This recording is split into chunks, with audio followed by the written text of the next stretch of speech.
the shadow of the Erdtree was not always a shroud of heavy gold. In the early days, it was a translucent veil of shimmering light that promised a world without end. But for Queen Marika the Eternal, that promise was a gilded cage from the very moment of its inception.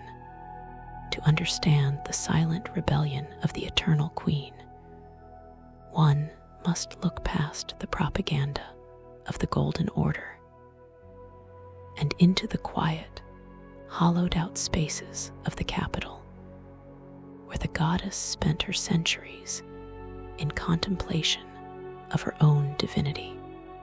Marika was a Numen, a woman from a race of long-lived travelers who existed outside the natural flow of the lands between, and her elevation to godhood by the Greater was less an act of choice and more a cosmic conscription that turned her flesh into a vessel and her will into a conduit for a celestial parasite.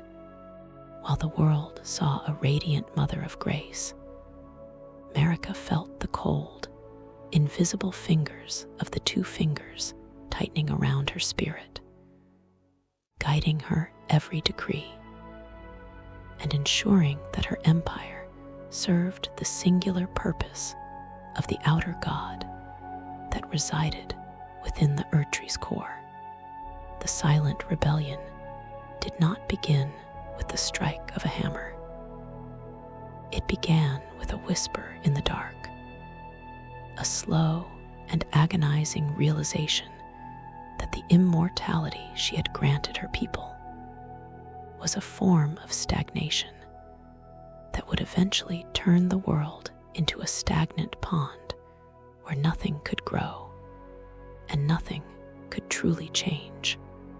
She began to test the boundaries of her prison in ways that the Greater Will could not easily detect, weaving subtle flaws into the fabric of the Golden Order under the guise of strengthening it. Her first husband, Godfrey, was a man of the earth and the battlefield, a warrior whose raw vitality represented the last vestige of the Crucible's power within the heart of the new order. And it was through him that Marika began her long game, when she stripped the grace from Godfrey and his warriors, turning them into the tarnished and exiling them to the lands beyond the fog. It was framed as a punishment for their fatting strength, but in truth, it was Marika's first act of strategic preservation. She was sending away the only force capable of challenging the gods, placing them in a cold storage of mortality where they could grow strong, die, and be reborn away from the watchful eyes of the Elden Beast. She told them to live and die in distant lands, but she whispered a promise of return, a promise that they would one day be called back to the lands between to brandish the Elden Ring and face the god that had enslaved them all. This was the first seed of her rebellion, a hidden contingency plan that would lie dormant for centuries, while the Golden Order reached the zenith of its arrogance. As the Age of Plenty transitioned into the Age of Fundamentalism, Marika found herself sharing her godhood with Radagon, the red-haired champion, who was both her consort and a literal, physical extension of the Greater Will's desire for absolute control. Radagon was the perfect leal hound, a being of logic and law who sought to mend the cracks that Marika was secretly widening. And their union was a domestic war fought in the silence of the bedchamber and the high altars of Leyndell. Every time Radagon attempted to reinforce the order with a new law of causality or regression. Marika would respond with a subtle act of sabotage, encouraging her children to seek their own paths and question the nature of their inheritance. She watched as her son Godwin the Golden became the face of the Order's perfection, knowing that his very brilliance made him the ultimate target for the tragedy she knew must come. The silent rebellion was a slow-motion suicide of an empire, a goddess cutting her own veins so that the world could finally bleed out and be free of the golden infection. She began to commune with the shadows, looking toward the dark moon and the stars that the Golden Order had sought to banish from the sky, realizing that true order can only exist in balance with the void. Her Newman sisters, the Black Knife Assassins, were the instruments of her secret will, women who shared her blood and her hatred for the celestial invaders. And with them, she began to plot the unthinkable. The removal of the rune of death had made her eternal, but it had also made her a permanent fixture in the Greater Will's architecture, a living battery for a machine of light. To break the machine, she would have to break herself, and the death of Godwin was the catalyst that would allow her to justify the shattering of the ring to a world that worshipped her as a flawless icon. She was a mother who loved her children, but loved the world's freedom more, and she understood that for the lands between to breathe again, the Erdtree would have to burn. This first chapter of her rebellion was one of masks and mirrors, where every golden decree was a hidden blade, and every smile was a funeral shroud. The capital of Lanedell flourished, unaware that its queen was already planning its obsolescence, and the two fingers remained blind to the rot in the heart of their chosen vessel, because they could not conceive of a god who would choose to fall. Marika's silence was her greatest weapon, a vacuum into which the Greater Will poured its influence, never realizing that it was filling a vessel that was already cracked by design.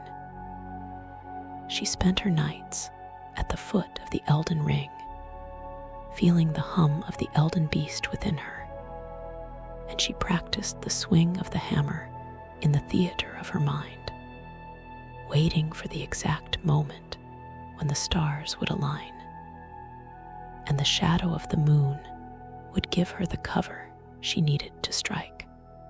This was the quiet before the storm, the long, golden afternoon of the world, where the goddess of life began to pray for the return of death.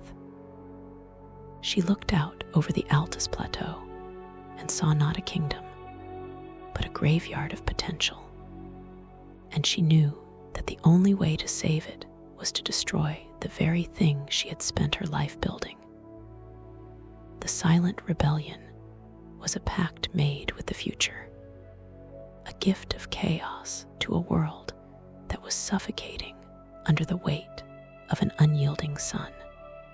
Every sight of grace that would one day guide the tarnished was a tear shed by a goddess who knew she was about to become the villain of her own story.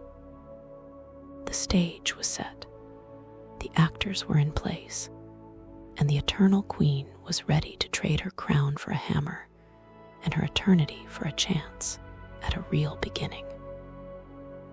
The golden leaves of the Erdtree rustled in a wind that only Marika could feel, a wind that carried the scent of ash and the promise of a cold, dark night. She was the vessel of the Elden Ring, but she was also the hand that would break it. And in that contradiction lay the only hope for the lands between. The first part of her plan was complete. The warriors were exiled, the assassins were armed, and the heart of the goddess was a cold, hard stone of resolve. The Golden Order thought it had won a permanent victory, but it was merely inhabiting a house that Marika had already rigged to collapse.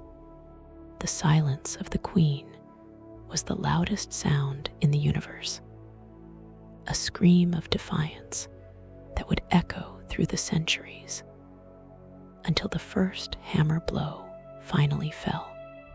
The gathering of the Newman women beneath the lightless boughs of the Erdtree's precursors, and in the hidden crevices of the nameless eternal city, was the second movement in Marika's symphony of betrayal. A secret gathering of sisters who shared not only a lineage of long-lived grace, but a profound ancestral grief for a world that had been stolen by the celestial influence of the greater will. These women, who would become the Black Knife assassins, were the only beings in the lands between who truly knew the woman behind the mask of the Eternal Queen. They saw the cracks in her golden porcelain skin and heard the discord in her divine voice, and they understood that the only way to honor their blood was to commit the ultimate sacrilege against the golden parasite. Marika met with them in the spaces between heartbeats, in the cold, silent depths of the earth, where the two fingers could not hear the vibrations of their voices. And there, she revealed the blueprint for a tragedy that would serve as the crowbar to pry the Elden Ring from the hands of the cosmos. The plot was as elegant as it was horrific. They would steal a fragment of the Rune of Death from Malekith's black blade, but they would not use it to kill a god. Not yet. Instead, they would use it to create a metaphysical wound in the heart of the Golden Order. By slaying the soul of the one person the Order relied upon as its ultimate symbol of perfection. Godwyn the Golden was the chosen sacrifice, not because Marika lacked a mother's love, but because his status as the most beloved of the demigods made his death the only event powerful enough to justify the Queen's subsequent grief-stricken destruction of the ring. The forging of the Black Knives was a ritual of cold fire and stolen essence, as the Newman women infused their daggers with the essence of the Rune of Death, turning their weapons into slivers of the very end of time. Marika watched this process with a detachment that was more terrifying than any rage, for she had already moved past the point of human emotion and into the realm of architectural necessity. She was the mason who realized the foundation was rotten and was now carefully placing the explosives. During these secret meetings, the Queen spoke of the nature of the Elden Beast, describing it as a creature of pure order that lacked the capacity to understand a sacrifice that was not a martyrdom. And she coached her assassins in the art of the impossible kill, teaching them how to move through the gaps in the Golden Order's perception, like shadows passing through a lattice. This was the era of the Great Deception, where Marika would sit on her throne in Lanedell, presiding over councils of state and religious festivals with a radiant smile, while her mind was constantly calculating the trajectories of the knives that would soon pierce her own family's heart. She had to ensure that Radagon remained occupied with his theological puzzles and his attempts to perfect the fundamentalist laws, feeding him just enough intellectual distraction to keep his gaze turned inward while her sisters moved through the periphery of the empire. The silent rebellion was now armed and mobile, a group of invisible executioners who owed their loyalty not to the throne, but to the woman who sat upon it and the void she promised to bring. Marika knew that by sanctioning the death of her son, she was inviting a corruption into the Erdtree that could never be cleansed. But she accepted this as the price of a true ending. She preferred a world of rot and memory to a world of stagnant, artificial light.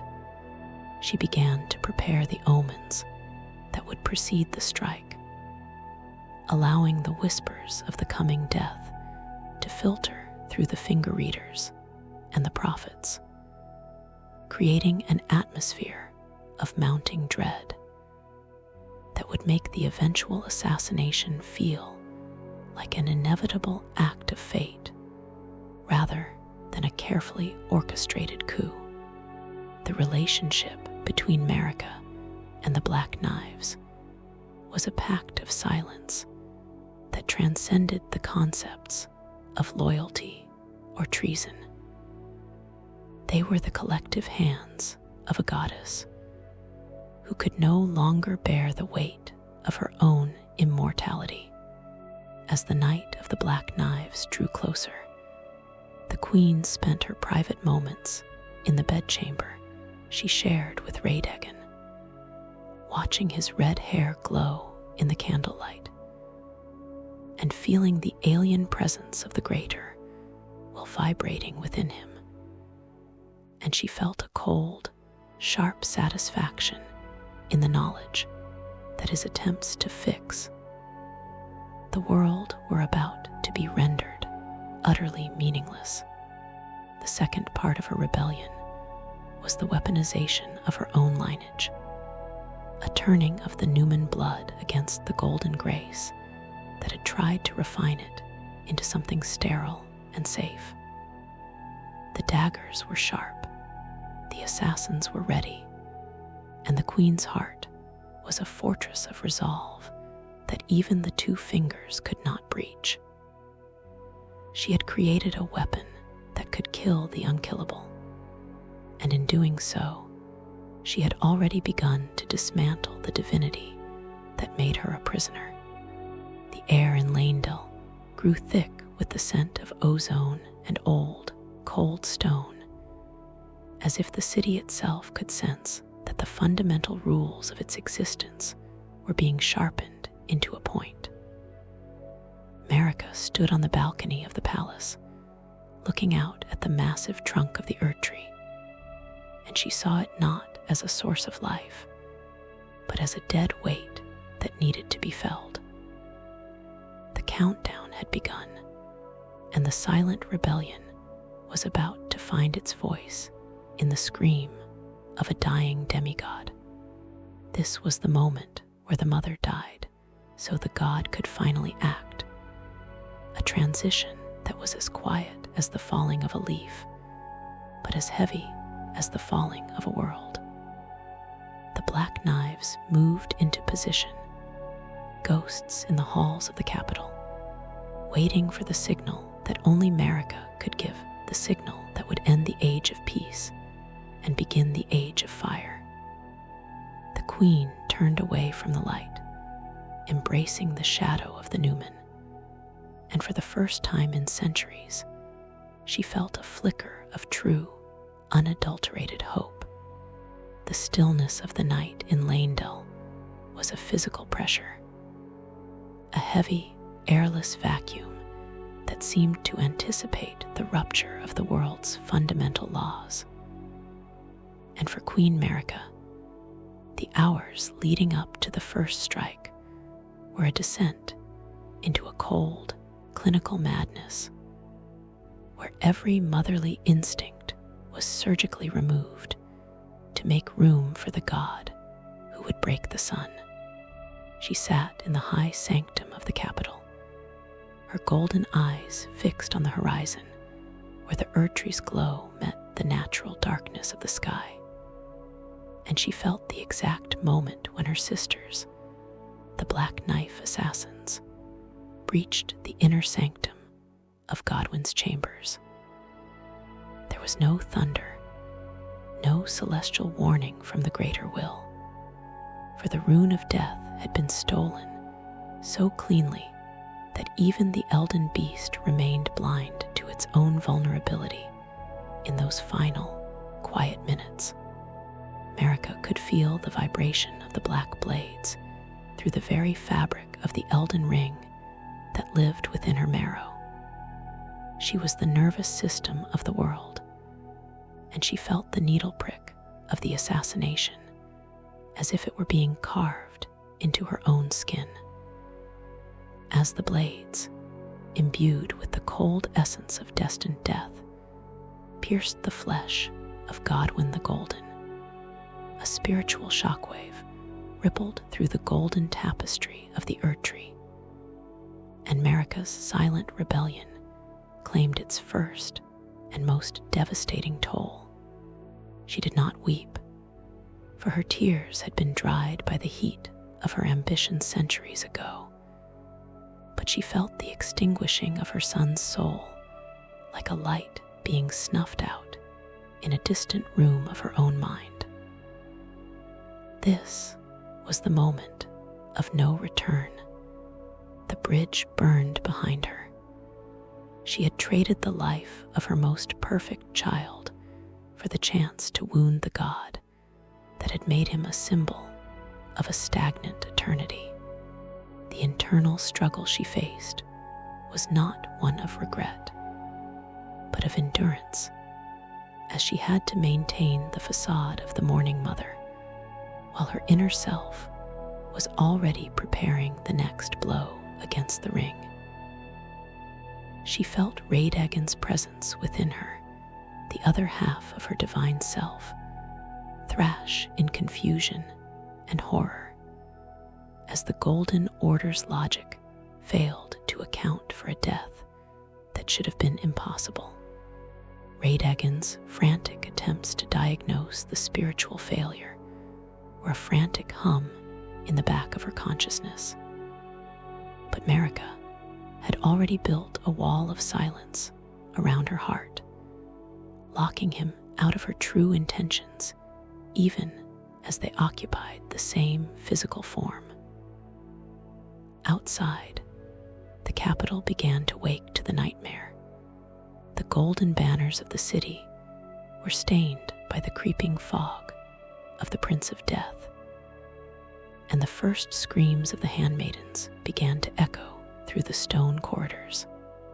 Marika stood from her throne, her movements slow and deliberate, the mask of the grieving queen settling over her features like a death shroud. She walked toward the balcony and looked down at the chaos she had unleashed, seeing the confusion of the tree sentinels and the terror of the priests who had believed death was a relic of a forgotten past.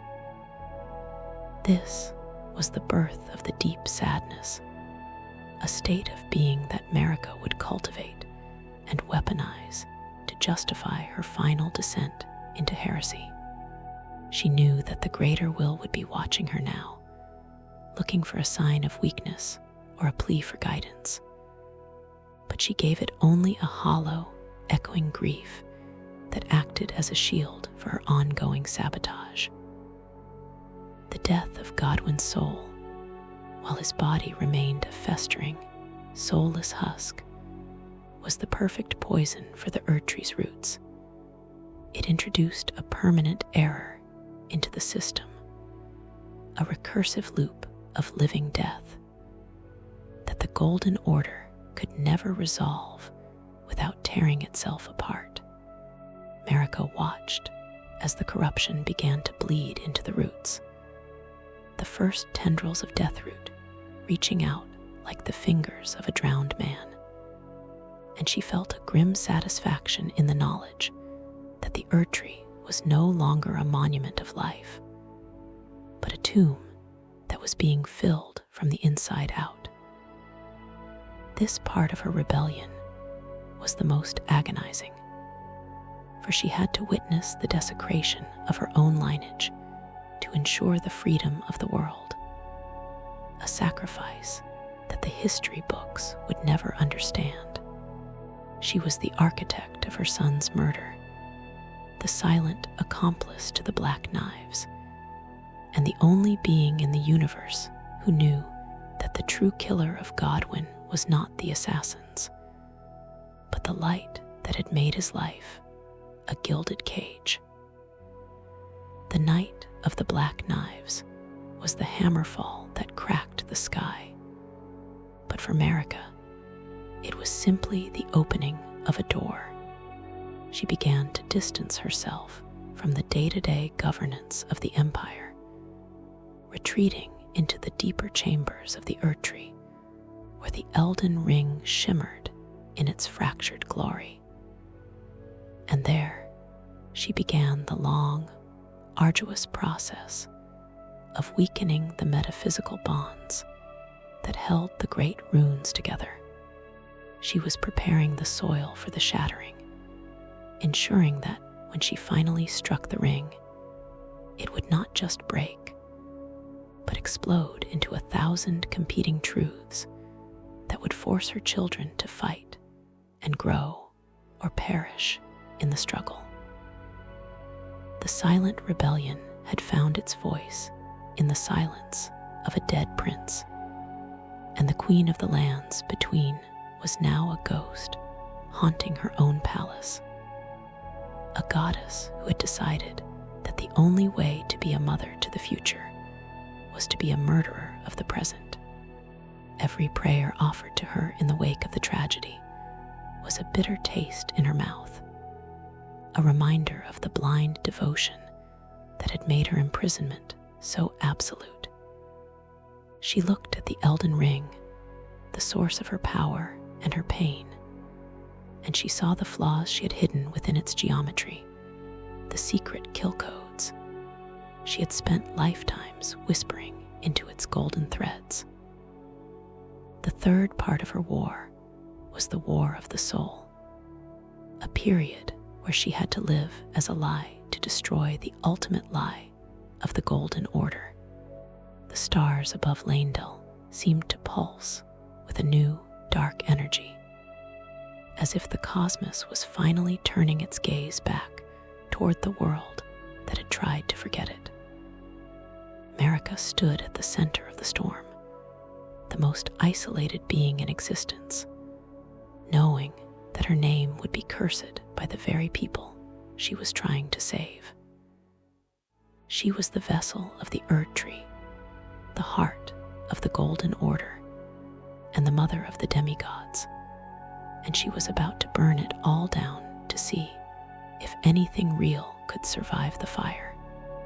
The night of the Black Knives was over, but the night of the Eternal Queen was just beginning, and the darkness she carried within her was more absolute than any shadow cast by the moon. The transition from a mourning queen to a divine saboteur was a journey taken in the absolute isolation of the Erdtree's inner sanctum, where the air was thick with the scent of burning gold and the hum of the Elden Beast's heartbeat. And it was here that Marika began to forge the final material components of her defiance.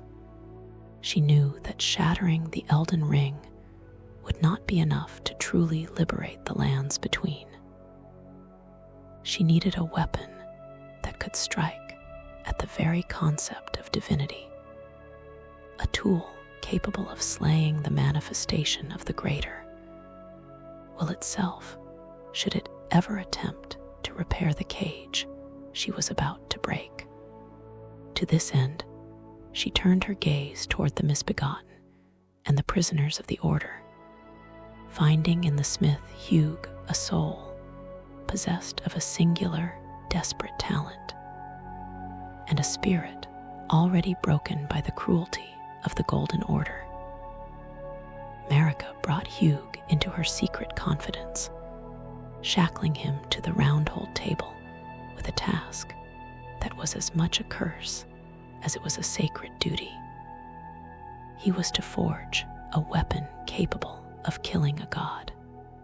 This was the fourth movement of her silent rebellion, the physical manifestation of her heresy, as she provided the smith with the forbidden materials and the whispered knowledge of the Newman to guide his hammer against the anvil of fate. Every strike of Hugh's hammer was a heartbeat in Marika's own chest, a rhythmic countdown to the moment she would turn her back on the heavens for good.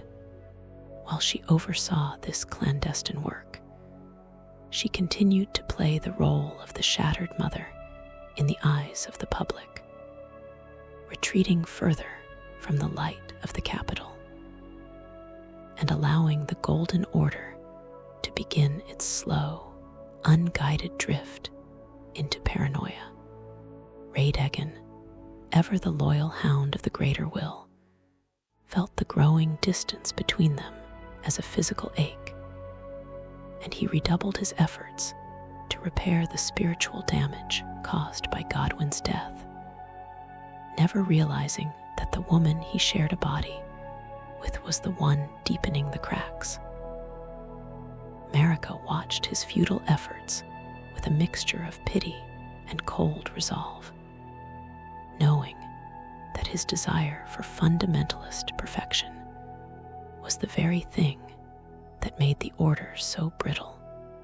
She began to write her own hidden scriptures, leaving behind the lost graces and the echoes of her voice in the churches of the land to guide the tarnished when they would eventually return. These were breadcrumbs left for the exiles, a secret map to the heart of the tree that bypassed the traditional pathways of the priesthood. The queen was effectively building a subterranean river of revolution beneath the frozen surface of the Golden Order's laws, ensuring that even if she were imprisoned or silenced, her intent would live on in the marrow of the warriors she had cast out. She spent long hours staring at the Elden Ring, tracing the lines of the great runes with fingers that trembled not with fear, but with the weight of the hammer she already felt in her grip. She saw the rune of the unborn, the rune of the Starscourge, and the rune of the blasphemous, and she intentionally weakened the bonds that connected them, turning the source of the world's logic into a collection of volatile shards waiting for a spark. This was the period of the Great Preparation, where the architecture of the world was subtly rewired to ensure that the coming explosion would be as total as possible. Marika knew that her children would claim these shards, and that they would turn on each other in a frenzy of ambition. But she viewed this as a necessary fire to burn away the rot of stagnation.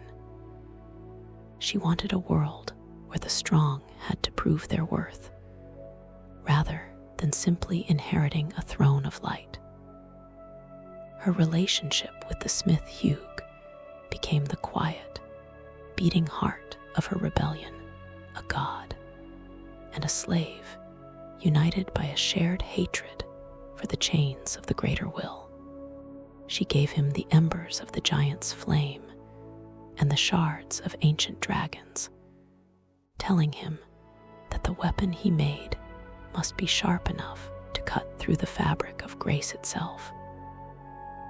The silence in the Erdtree grew more profound during these years, a silence that Marika used as a weapon to drown out the guidance of the two fingers.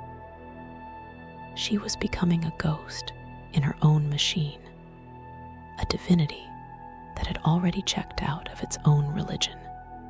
Every time she looked at the massive, glowing boughs of the Erdtree, she saw a gallows, and every time she heard the prayers of the faithful, she heard a funeral dirge. The fourth part of her war was the War of the Forge and the Script, a preparation for a future she knew she would never see as a free woman. She was setting the stage for a performance of cosmic proportions, and the smith Hugh was the one holding the curtain. The tension in the lands between was reaching a breaking point, as if the world itself knew that the eternal queen was reaching the end of her patience. Marika stood at the very center of the Erdtree's heart, the Elden Ring shimmering before her, and she felt the weight of the hammer in her hands for the first time in reality. The weapon that could kill a god was nearly finished. The instructions for the tarnished were scattered, and the demigods were primed for their fall. The queen of the lands between took one final look at the world. She had created the gold, the grace, and the absolute order, and she prepared to strike the blow that would end the age of the sun and begin the age of the moon and the stars.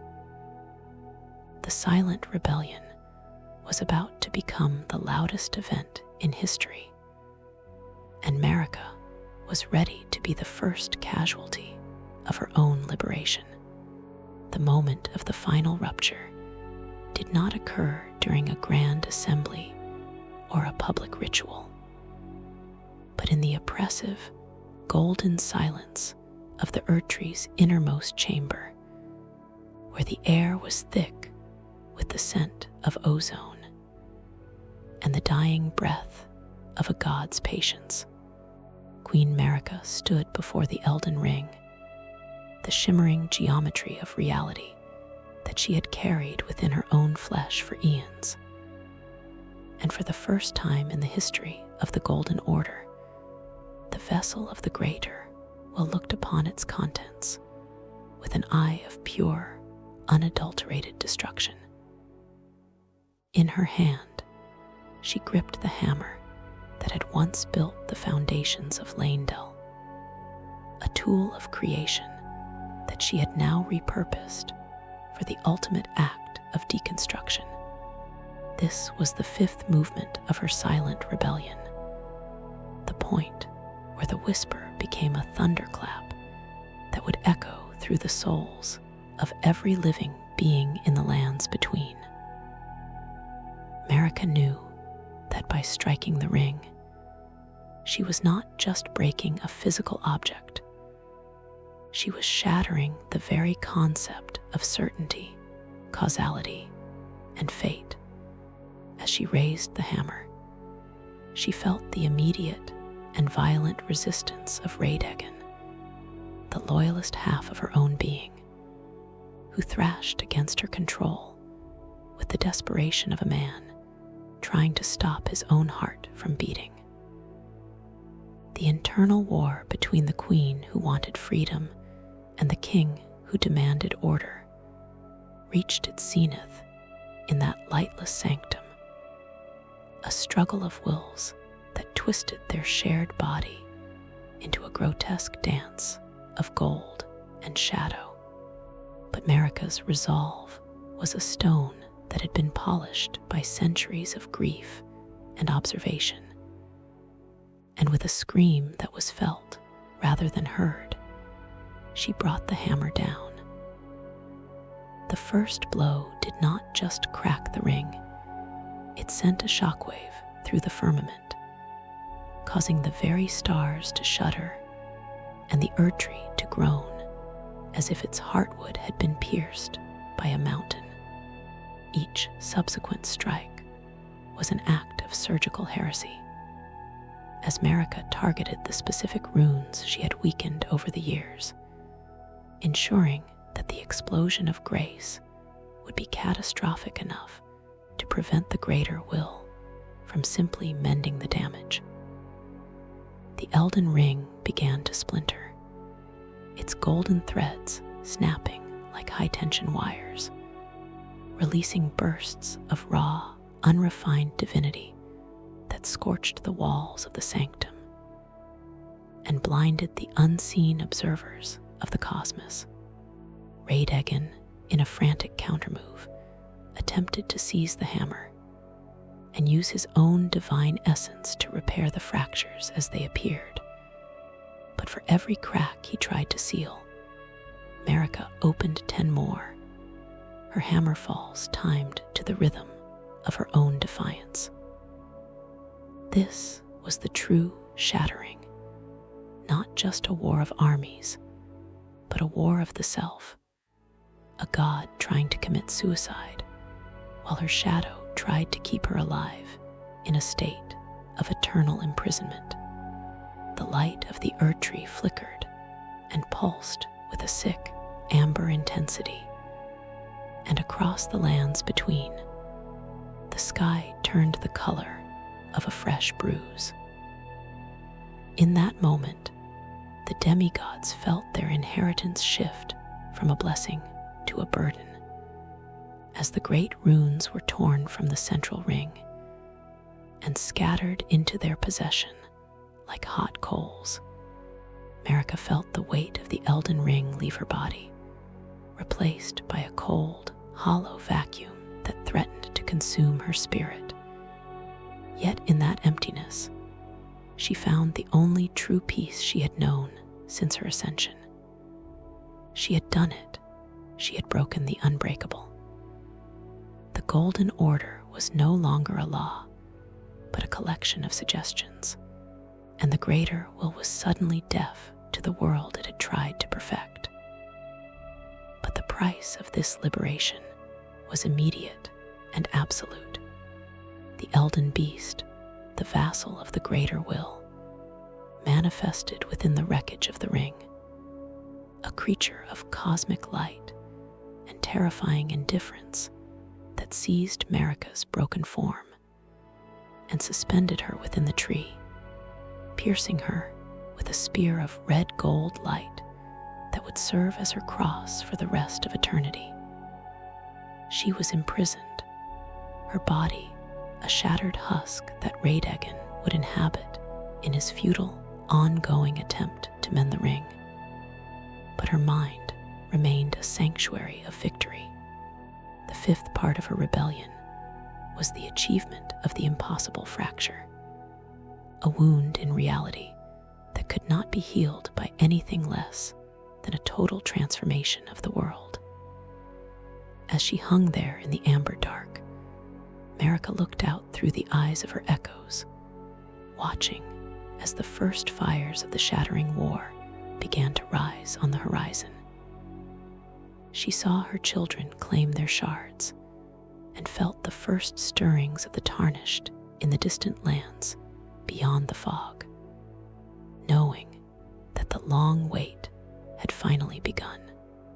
The silence of the Queen was now the silence of the prisoner. But it was a silence she had chosen, a strategic retreat into the dark to wait for the arrival of the Lord she had spent a lifetime preparing. The world was now a place of chaos, a land of shadows and broken glass. But it was a world that was finally, for the first time in an age, capable of ending. Marika had traded her divinity for a chance at a true future. And as the light of the Erdtree faded into a spectral glow of memory, the Queen of the Lands between closed her eyes and waited for the sound of a hammer that would one day belong to someone else. The immediate aftermath of the hammer's fall was not a sudden explosion of sound, but a horrific, soul-crushing silence that rippled outward from the Erdtree, a metaphysical void that signaled to every living soul in the lands between that the fundamental laws of their reality had just been annihilated. Queen Marika's body, now a hollowed vessel of cracked stone, hung suspended within the amber heart of the tree, while the Elden beast coiled in the darkness behind her, a cosmic jailer ensuring that the goddess remained a prisoner of the very order she had sought to dismantle. But while Marika was silenced and imprisoned, the chaos she had engineered began to bloom with a terrifying, bloody vitality across the continent. This was the sixth movement of her silent rebellion, the transition from divine sabotage to the brutal, material reality of the Shattering. The demigods, her children and stepchildren, felt the shattering of the ring as a searing heat in their very marrow, a sudden and violent influx of power as the great runes, those jagged shards of universal law, sought new hosts. In the capital of Leyndell, the confusion was absolute. The priests of the Golden Order fell to their knees as the guidance of the two fingers turned into a cacophony of panicked, incomprehensible signals, while the tree sentinels stood paralyzed as their golden armor began to dim for the first time in history. The demigods did not initially move to help their mother, for they were consumed by the sudden, intoxicating weight of the shards they now carried. Morgoth, the Omen King, was the only one who rushed to the foot of the Erdtree, not to claim power, but to protect the corpse of the world he still loved despite its hatred for him. He found the entrance to the tree barred by a wall of impenetrable thorns, Radagon's final, desperate seal, and he realized that the age of the gods had ended, replaced by an age of desperate custodianship. Elsewhere, the other demigods began to retreat to their own strongholds, the shards of the ring acting like a slow-acting poison on their minds, magnifying their existing ambitions into a fever dream of total conquest. Godric the Grafted fled the capital with his treasures, a coward seeking to build a legacy of stolen strength in Limgrave, while Radon and Malenia began to mobilize their vast armies, their respect for one another dissolving under the pressure of the great rune's demand for dominance. Marika, watching through the fading embers of her grace, saw this scramble for power as the necessary first step toward the world's renewal. She had given them the tools of their own destruction, knowing that only through a total stalemate of the demigods would the way be cleared for the return of the Tarnished. This was the period of the first scramble, where the borders of the lands between were redrawn in blood, and the golden highways were choked with the movements of massive war machines.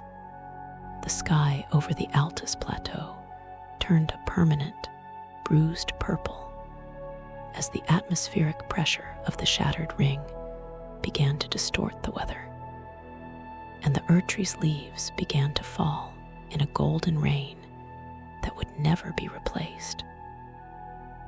Marika's silent rebellion had successfully turned her children into competitors, ensuring that no single vision of the old world could survive intact. Even Rani, the witch, had started this fire with the Knight of the Black Knives, found herself forced into a cold, defensive posture, her fate now tied to the very chaos she helped unleash. The sixth part of the war was the death of the family, the moment where the divine lineage of the Erdtree shattered along with the ring, turning brothers and sisters into mortal enemies. Marika, though crucified within the tree, felt a grim satisfaction in the carnage, for every city burned and every monument toppled was a blow against the greater will's claim on the world. She had turned the lands between into a crucible once again, a place where only those with the strongest will and the clearest vision could hope to survive. The Golden Order was now a memory, a ghost that haunted the minds of the desperate, and the Eternal Queen was a silent witness to the funeral of her own empire. The soldiers of the demigods began to dye their surcoats with the colors of their respective lords, replacing the golden flag of the Erdtree with symbols of personal power.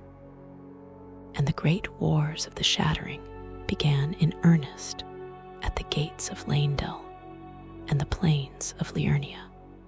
The history of this period is a ledger of tactical brilliance and moral failure, as the brilliance of the Golden Age was spent on the development of ever more deadly methods of slaughter. Marika's plan was working with a terrifying efficiency.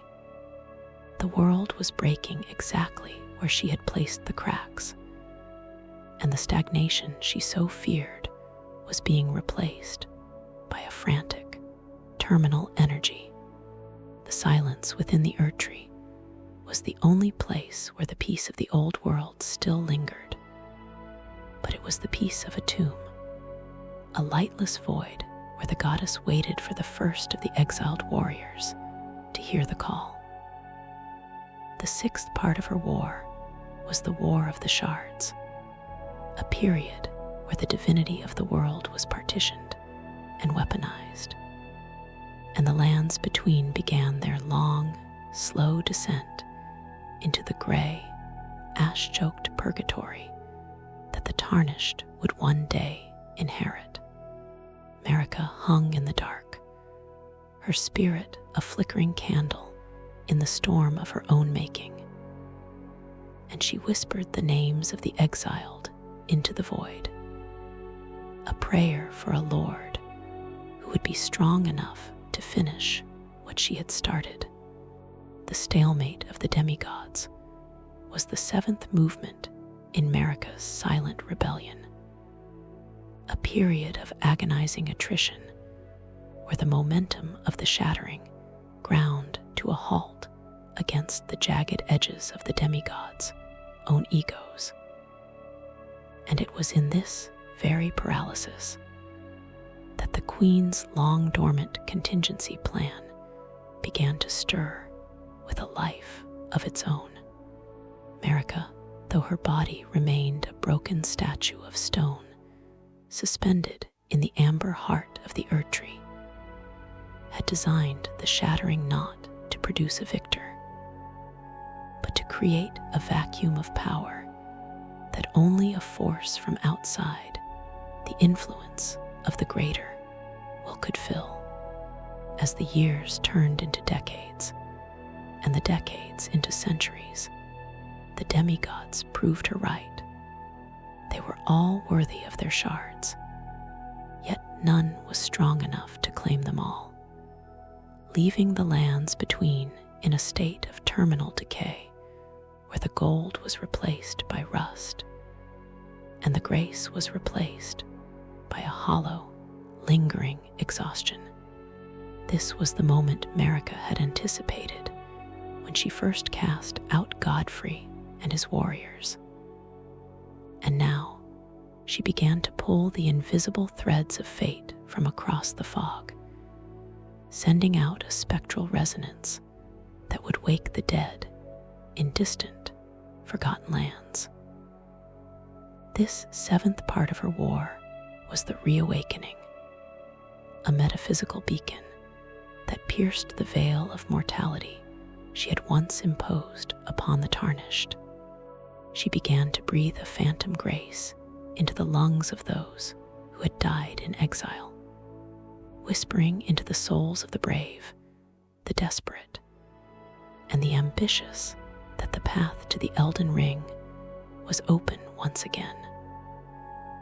While the demigods were locked in their fortresses, Radagon consumed by rot, Rykard by the serpent, and Morgott by his own hopeless duty, Marika's voice began to echo in the minds of the exiled, a call that was less a command and more a temptation. She was reaching out to the very people the Golden Order had discarded, the graceless ones, knowing that their lack of a divine connection was the very thing that would allow them to walk the path of fire without being consumed by the greater will's dogma. In the shadowed churches and ruined sites of the lands between, the first flickers of sight of grace began to appear, not as a sign of the Erdtree's health, but as a roadmap of Marika's subversion, guiding the newcomers through the weaknesses she had spent an eternity carving into the landscape. This was a direct violation of the Elden Beast's control, a silent infiltration of the world by the very ghosts of its past. And Marika's spirit acted as the lighthouse for this incoming tide of warriors. She watched as the first of the tarnished, the warriors of the Badlands, the scholars of the Fringe, and the knights of no master stepped back onto the shores of the lands between, their eyes filled with a hunger for the crown she had intentionally made vacant. The silent rebellion had moved beyond the walls of the Erdtree and was now manifesting as a literal invasion of the dead. Radagon, sharing the same prison of flesh, felt this intrusion as a cold shiver through his remaining divinity, and he desperately tried to shut down the network of grace. But Marika's sabotage was too deep, too fundamental to be undone by a king who could only repair and never create. She had turned the very essence of the Golden Order into a homing beacon for its own replacement. This period was marked by a shift in the atmosphere of the world.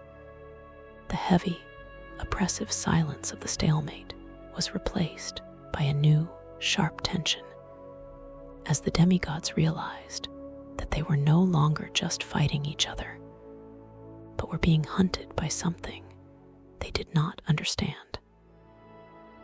Marika's plan was a masterpiece of causality and regression. The very laws Radagon worshipped, used against him to bring the beginning back to the end. She was calling for a lord who would be willing to burn the very tree that birthed them, a person whose will was strong enough to face a god and say, no. The seventh part of her war was the War of the Beckoning, a silent call across the oceans of time and space that effectively ended the isolation of the lands between. The queen hung in her amber cage, her mind a vast network of light and shadow, and she felt every footfall of the tarnished as they touched the soil of Limgrave. She knew that most of them would fail, that their bones would litter the path to the capital. But she only needed one soul with the right mixture of ambition and heresy to finish the work of the hammer. The silent rebellion was no longer silent in the hearts of the exiles. It was a roar of potential that promised a world where the sun of the Erdtree was no longer the only light in the sky.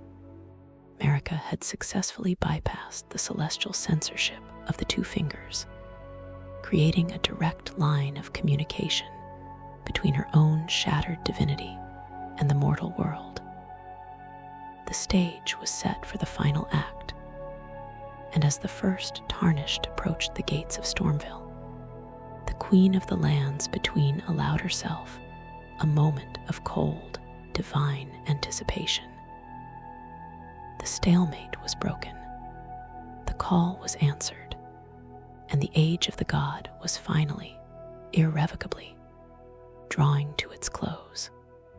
The rise of the first tarnished champions marked the 8th movement in Marika's silent rebellion, a period where the abstract hope of the exiled warriors began to take the form of steel and sorcery upon the ravaged plains of the lands between. And it was through the creation of the Round Table Hold that the Queen's hidden influence found its most potent expression. Marika understood that a scattered collection of warriors would be easily crushed by the remaining might of the demigods. So she worked through the shadows of the Erdtree's memory to manifest a sanctuary outside the reach of the physical world, a pocket dimension where the tarnished could gather, hone their skills, and be forged into a singular weapon of war. This sanctuary, the Round Table Hold, was not a gift from the two fingers, though they claimed it as their own. It was a ghost of the old capital, a structure built from the Queen's own recollections, and anchored to the world by the tireless work of the smith Hugh. Within these halls, Marika's silent rebellion operated in plain sight, as she used the presence of the two fingers as a distraction, allowing the celestial envoys to believe they were guiding the tarnished back into the fold of the Golden Order, while she was actually preparing them to burn it. She watched as the first great champions emerged from the fog: Vargram, the Raging Wolf, Vike of the Fingerprint, and Bernal of the Recusants, each one a vessel for a different aspect of her multifaceted plan. Vike, in particular, came closer than any other to achieving her vision, a knight so favored by grace that he nearly became the Elden Lord. Yet, his eventual fall to the flame of frenzy was a testament to the sheer lethality of the path Marika had laid out. The Queen did not seek a pure successor. She sought a survivor, someone who could walk through the filth of the Shattering and emerge with their will intact. To ensure this, she subtly manipulated the guidance of grace, leading the tarnished toward the most dangerous encounters, forcing them to claim the great runes not through merit, but through the brutal necessity of combat. This was the era of the great winnowing, where the weak were culled and the strong were hardened by the very corruption that Godwyn's death had introduced into the world. Marika's influence in the hold was felt in the silence of the walls and the constant, rhythmic hammering of Hugh, who continued his eternal task of forging a god-slaying weapon under the Queen's ancient command. She was the one who whispered the secrets of spirit tuning into the ears of those who could listen, providing the tarnished with the aid of the dead to fight the monsters of the present. The eighth part of her war was the War of the Succession, a psychological and spiritual gauntlet designed to find the one soul capable of looking at the Erdtree and seeing not a god, but a barrier. As the champions began to fall or lose their way, some succumbing to the allure of the volcano, others to the cold logic of the academy, Marika remained patient, her mind a vast lattice of possibilities stretching across the timeline.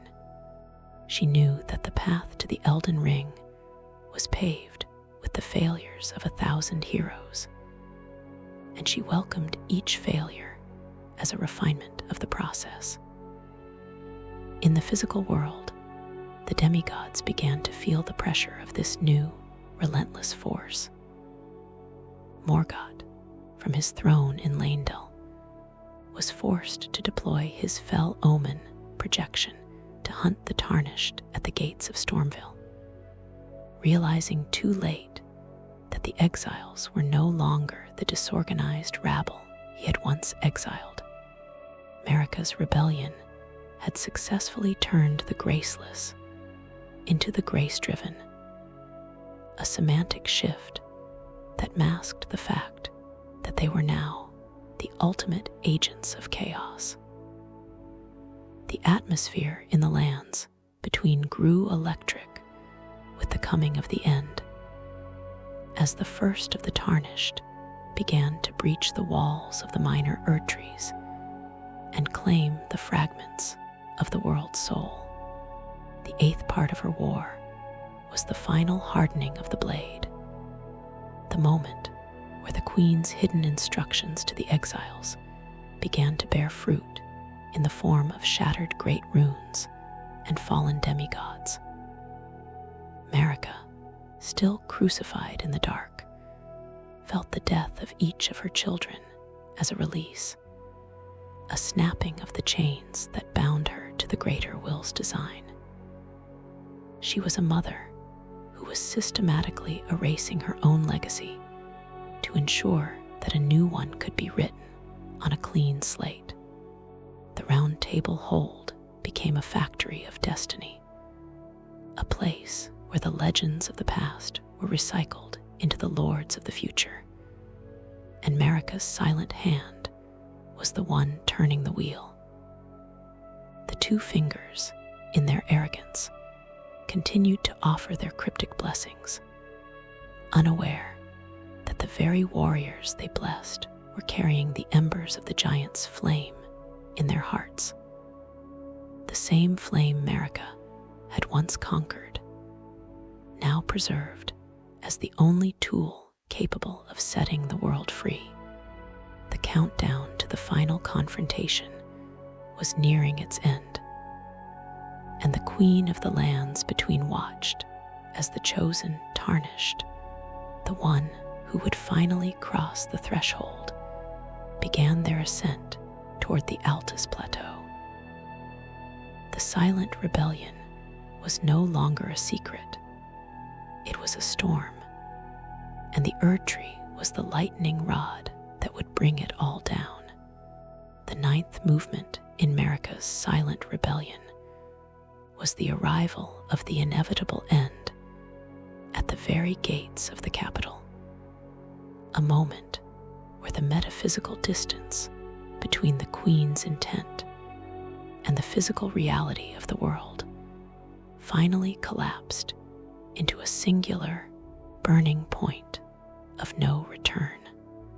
As the chosen tarnished breached the walls of Leyndell, wading through the golden sand and the ghosts of the omen, Marika's internal struggle reached a level of intensity that threatened to vaporize the stone husk of her remaining body.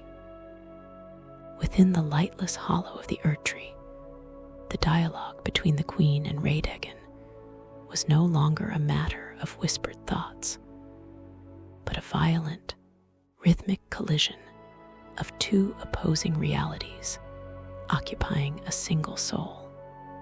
Radagon, the embodiment of the Golden Order's refusal to die, stood as a barrier of thorns, a physical manifestation of the law that forbids any entry into the heart of the world.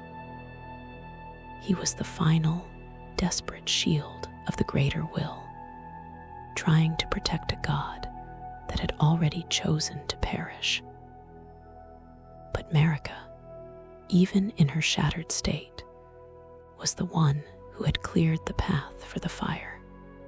The ninth part of her war was the conflagration, the moment when she allowed the Tarnished to carry the flame of the giants to the mountaintops, knowing that the only way to open the way to the Elden Ring was to commit the ultimate sin of burning the Erdtree itself.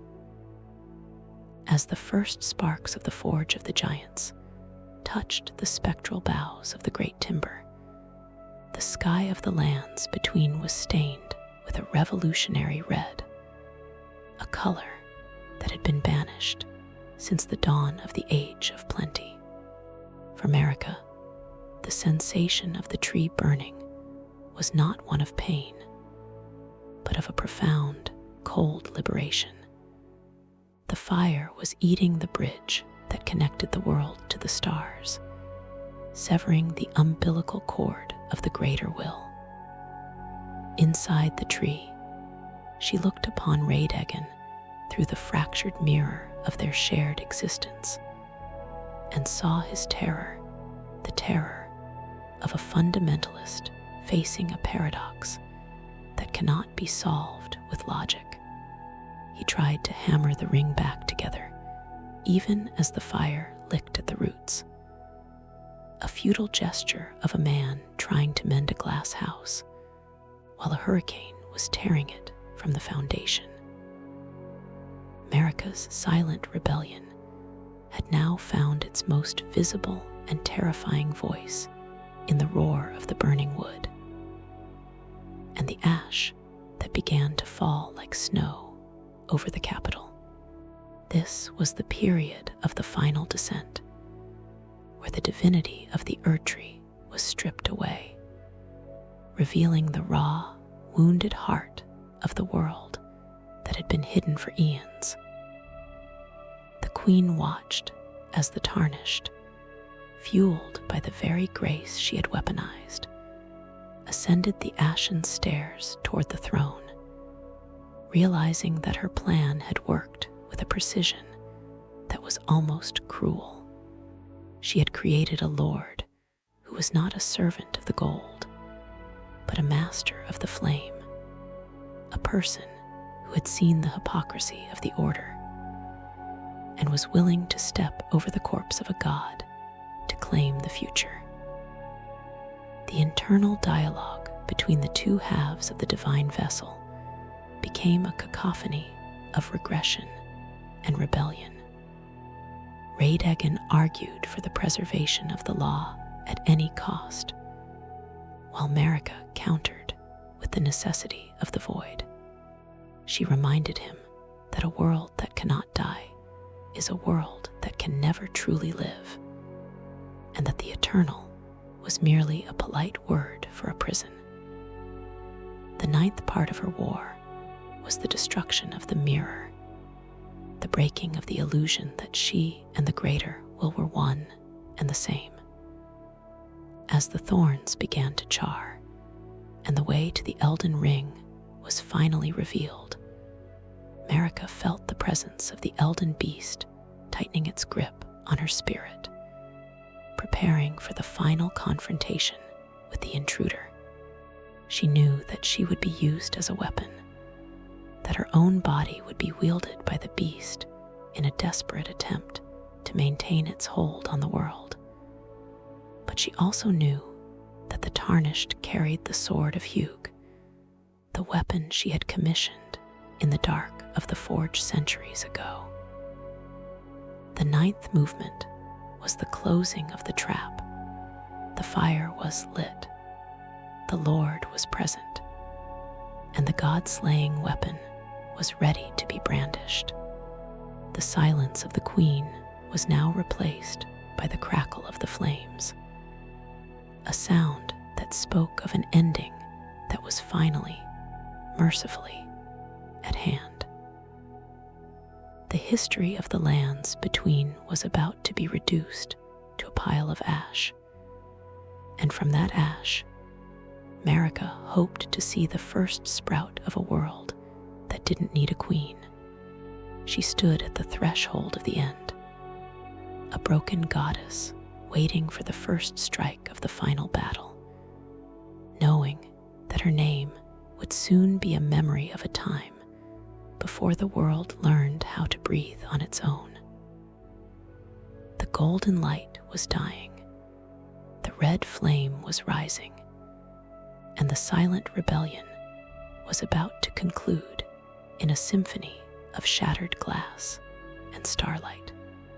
The 10th and final movement in Marika's silent rebellion was the arrival of the absolute zero, the moment where the heat of the burning Erdtree and the cold logic of the greater will met in a final, shattering collision within the heart of the world's hollow shell. As the Tarnished stepped through the charred remains of the thorns and entered the fractured sanctum, the Queen's long game reached its ultimate, intended destination. Marika's body, a vessel of cracked stone and faded gold, was released from its cross of light, only to be seized by the panicked, celestial instinct of the Elden Beast. In a final, desperate act of preservation, the beast submerged her spirit and pulled the red-haired Radagon to the surface to act as the Order's final executioner.